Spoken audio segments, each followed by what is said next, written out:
America और Iran, दो ऐसे नाम जो सुनते ही दिमाग में दुश्मनी की तस्वीर बन जाती है। इनकी लड़ाई का असर आज पूरी दुनिया पर पड़ता है।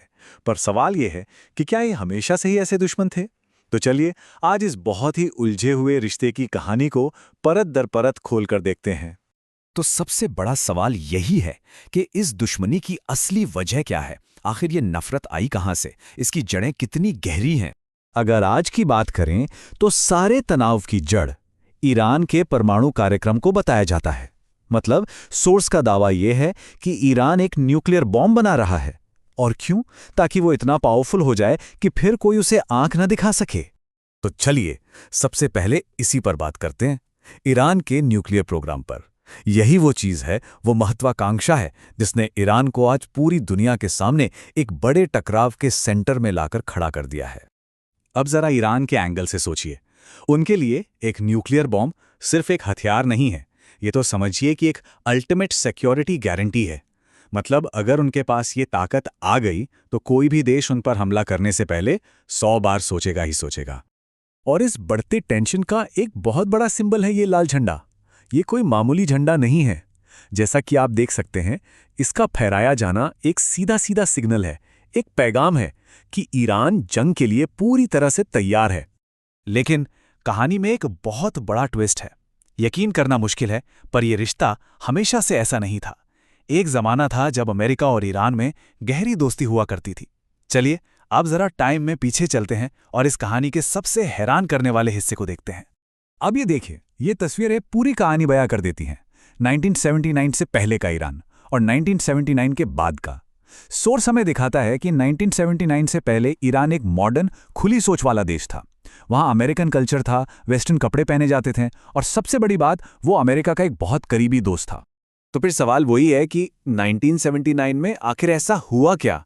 ऐसा क्या हुआ कि एक पूरे देश का, उसकी फॉरेन पॉलिसी का नक्शा ही बदल गया हमेशा के लिए? और वो टर्निंग पॉइंट था इस्लामिक रेवोल्यूशन। और इस क्रांति के लीडर थे आयतुल्ला खुमैनी। वो जब ईरान वापस लौटे तो अपने साथ एक बहुत ही पावरफुल एंटी अमेरिकन मैसेज लेकर आए थे। उनका सीधा सीधा कहना था कि अमेरिका ने हमारे देश को, हमारी संस्कृति को बर्बाद कर दिया है। उन्होंने नारा दिया कि यहां अब अमेरिकी कल्चर नहीं बल्कि इस्लामिक कल्चर चलेगा।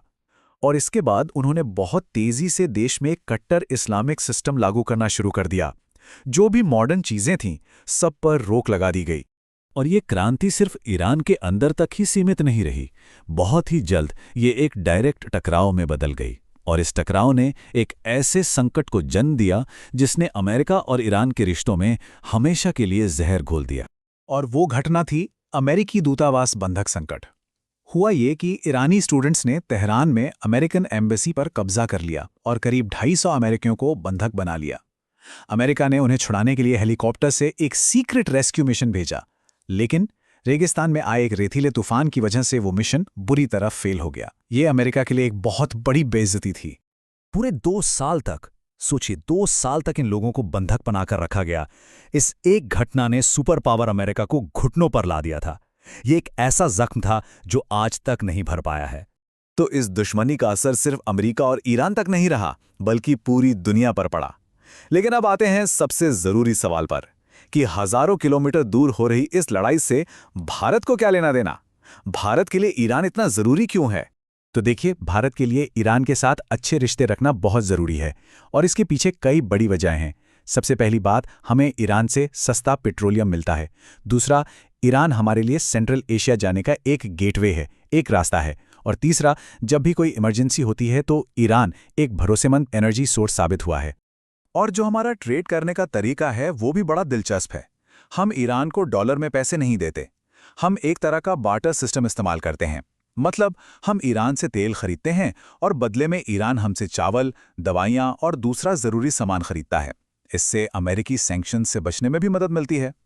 और इसका एक बहुत बड़ा फायदा है तेल की कीमतों पर। इसे ऐसे समझिए, मान लीजिए सऊदी अरब हमें तेल 80 रुपये में दे रहा है, तो हम ईरान के पास जाते हैं जो कहता है कि हम 60 में दे देंगे। अब सऊदी अरब को भी अपनी कीमत कम करनी पड़ती है। इस कंपटीशन की वजह से आखिर में तेल हमें बहुत सस्ता मिलता है। तो अब भारत एक बहुत ही मुश्किल सिचुएशन में है। एक तरफ अमेरिका का प्रेशर है कि ईरान से दूर रहो, और दूसरी तरफ हमारी अपनी एनर्जी की ज़रूरतें हैं, हमारे अपने इंटरेस्ट हैं। ऐसे में इस जियोपॉलिटिकल चेस बोर्ड पर भारत की अगली चाल क्या होगी? ये सवाल वाकई सोचने पर मजबूर करता है।